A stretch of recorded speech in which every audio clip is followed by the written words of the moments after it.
Hello guys, welcome back to the channel Bank Nifty only. So before we proceed for the intraday level and analysis for 16th of July, let us do the post market analysis. तो कल मैंने एक चीज़ यहाँ पे बोली थी, important है ये ट्रेंड लाइन के ऊपर हमें बाय करना है और नीचे शॉर्ट सेल करना है क्योंकि 35,500 का एक सपोर्ट लेवल है। अगर आप मेरे ये पोस्ट में भी देखोगे तो ये यहाँ पे मैंने लिखा है सेम चीज़ मैंने वीडियो के डिस्क्रिप्शन में भी डाली थी कि buy above violet trend line at 35,800 के लेवल पे।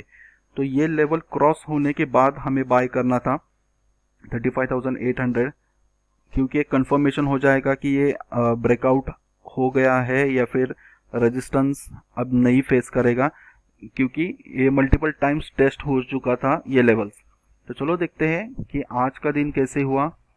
तो मार्केट ने गैप अप खोला, फिर और इस लेवल से रेजिस्टेंस उसको देखने को मिला था और 1 घंटा वही मार्केट रुका था। तो जब भी ऐसा सिनारियो है या फिर आपको देखने को मिल रहा है तो आप समझ लो कि जो भी रेजिस्टेंस लेवल है वो टूटने वाला है, रेजिस्टेंस या फिर सपोर्ट लेवल जो भी होगा। तो इस लेवल तो अभी के सिनारियो में ये रेजिस्टेंस लेवल था, तो हमने देखा कि ये रेजिस्टेंस लेवल टूटा है। तो अगर किसी ने ये ब्रेकआउट मिस किया होगा तो दुख करने की कोई बात नहीं थी, क्योंकि आप दूसरा भी ट्रेड ले सकते थे। We had a strongest resistance at 36,000। तो 36,000 पे भी अगर आप देखोगे तो एट 10 या फिर 11:30 को एक बियरिश कैंडल थी। बियरिश कैंडल के बाद बियरिश एनगल्फिंग कैंडल फॉर्म हुई थी। बियरिश एनगल्फिंग कैंडल के बाद अगर आप ट्रेड लेते तो मार्केट ऑलमोस्ट 150-200 पॉइंट नीचे आया था वही लेवल्स पे, 36,000 से लेके 35,800 के लेवल तक। तो ये थी in short post market analysis and small learning regarding how to take the trade. Let us see what we have for intraday levels. Okay, so first we would see the intraday level. So strongest support is at 35,500, strongest resistance is at 36,000, strong resistance is at 36,500, next good resistance is at 36,200. Okay, और good support is at 35,700 के levels पे। एक अच्छा खासा resistance zone है 36,200 to 400 के बीच में। Good support zone है 35,800 to 900 and I have mark this level 35,900 to 36,000 as a no trade zone. क्यों? क्योंकि इमीडिएटली ऊपर एक स्ट्रॉन्ग रेजिस्टेंस जोन है और नीचे एक सपोर्ट जोन है। आप यहाँ पे देख सकते हो कि 35,800 का लेवल यहाँ पे रेजिस्टेंस एक्ट कर रहा था। ओके, जैसे ही इसका ब्रेकआउट मिला तो ये एज अ सपोर्ट एक्ट करने लगा। तो यहाँ पे भी आप देख सकते हो कि मार्केट है just close to the levels of 35,900 के लेवल्स पे। तो अगर मार्केट फ्लैट खुलता है इस पर्टिकुलर लेवल के बीच में तो अननेसेसरी आप ट्रैप हो जाओगे, आपका स्टॉप लॉसेस हिट हो जाओगे। तो do not trade immediately as soon as the market open, wait and let it show you the move or direction. The second important thing is the trend line, the support trend line, which I have shown with this violet line. So you can see it is taking support, market is taking support at 3 places, 1, 2 and 3. and अगर आपको याद है तो मैंने एक चीज बोली थी ट्रेंड लाइन के बारे में भी कि ट्रेंड लाइन अगर आप ड्रॉ करते हो तो it should touch at least 2 major points जो हमें यहाँ पे देखने को मिलता है, और थर्ड पॉइंट से लेकर आगे मोस्ट प्रोबेबली चांसेस होते हैं कि थर्ड पॉइंट पे ब्रेक डाउन या फिर ब्रेकआउट मिले। कंपल्शन नहीं है लेकिन there are chances, so you should keep an eye on the third point from the third point itself. Okay, तो थर्ड पॉइंट हमें यहाँ पे देखने को मिल रहा है कि मार्केट ने यहाँ पे सपोर्ट लेके ऊपर गया है। मोर पॉसिबिलिटी दैट कल यहाँ से एक ब्रेकडाउन मिले। अगर ब्रेकडाउन मिलता है तो 35,800 के लेवल से एक बाउंस बैक मिलेगा। अगर इमीडिएटली ब्रेक डाउन होता है या फिर मार्केट गैप डाउन खुलता है तो हमें 35,700 के लेवल से बाउंस बैक दिखने को मिलेगा। अगर मार्केट 36,000 के ऊपर सीधा खुलता है तो we can see market touching 36,200 as well and then we can see a downfall।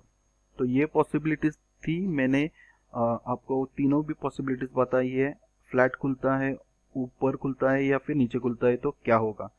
तो सपोर्ट ट्रेंड लाइन का एक एग्जांपल मैं आपको बताऊंगा कि यहाँ पे आप देखो, जहाँ पे मेरे कर्सर की हॉरिजॉन्टल लाइन दिख रही है, तो at this particular point market has shown resistance at 35,800 level। so this was the first point, this is the second, this is the third, this is the fourth, this is the fifth। देखो, so the number of times the bank nifty or any shares or any, what we can say, I don't remember the word exactly, any security touches the support line. यहाँ पे एक horizontal line थी, okay, तो वो support line या फिर trend line week होती जाएगी और उसका हमें ब्रेकआउट या फिर ब्रेकडाउन देखने को मिलेगा।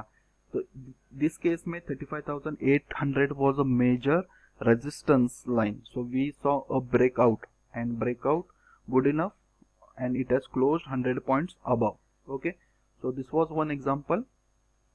सेकेंड थिंग मोस्ट इम्पॉर्टेंट, किसी ने मुझे एक पैटर्न के लिए पूछा था तो मैंने और एक चीज पोस्ट किया है आज के दिन के लिए। तो bank Nifty is forming symmetrical triangle pattern. If you observe this, if you don't know, take a look at this और you can Google it as well. तो सिमेट्रिकल ट्रायंगल पैटर्न क्या होता है, यहाँ पे मैंने डिस्क्रिप्शन में लिखा है, उसका टारगेट कैसे रहेगा और उसका स्टॉप लॉस क्या रहेगा, आप यहाँ से पढ़ सकते हो। तो इन शॉर्ट में बोलूंगा कि symmetrical pattern either ways breakout दे सकता है। एक तो ब्रेकआउट देगा ऊपर या फिर ब्रेकडाउन देगा नीचे। ओके, तो ऊपर ब्रेकडाउन देगा तो टारगेट क्या होगा, तो target basically it is equal to this 2 points, the distance between this 2 points. तो ये डिस्टेंस मैंने मार्क किया है with blue lines showing at the top and bottom. अगर ब्रेकआउट देता है तो हमें टारगेट 36,100 टू 120 तक देखने को मिल सकता है। अगर ब्रेकडाउन होता है तो 35,700 टू 600। तो ये ब्रेकआउट या फिर ब्रेकडाउन देगा तो ये ऑल एट वंस, एक वन गो में नहीं होगा, क्योंकि 36,000 का यहाँ पे एक मेजर रेजिस्टेंस लेवल है। तो हम देख सकते हैं कि ये मार्केट 36,000 को ब्रेकआउट दे दे, फिर नीचे आएगा, उस लेवल को टेस्ट करेगा या फिर उस लेवल से सपोर्ट लेगा और फिर वापस जाएगा। ये एक पॉसिबिलिटी है ब्रेकआउट की। सेकेंड थिंग ब्रेकडाउन की, अगर ब्रेकडाउन देता है तो 35,800 का जो लेवल है जो कि हमने यहाँ पे देखा था, it would act as a support. Okay, it would act as a support. अगर उसका ब्रेकडाउन मिलता है तो वापस रीटेस्ट करेगा और नीचे जाएगा। सो this was regarding bank Nifty showing or forming the symmetrical triangle pattern, how to take trade and what should be the stop loss। so stop loss क्या होगा in this case, अगर break out देता है तो stop loss would be this particular level, okay, the low of this two candles। if it gives the breakdown then it would be, stop loss would be the high of these two candles, or you can take any candle, any one of this candle। okay, so this was it regarding the intraday levels and analysis for 16th of July। I hope you like my analysis। please hit the like button so that it motivates me to do more for you guys, and also share with your friends, support your new friends who are coming into the market so that they do not lose money, they first learn and then try to earn। okay, and hit the subscribe button as well to get the daily analysis for the bank nifty। okay, thank you।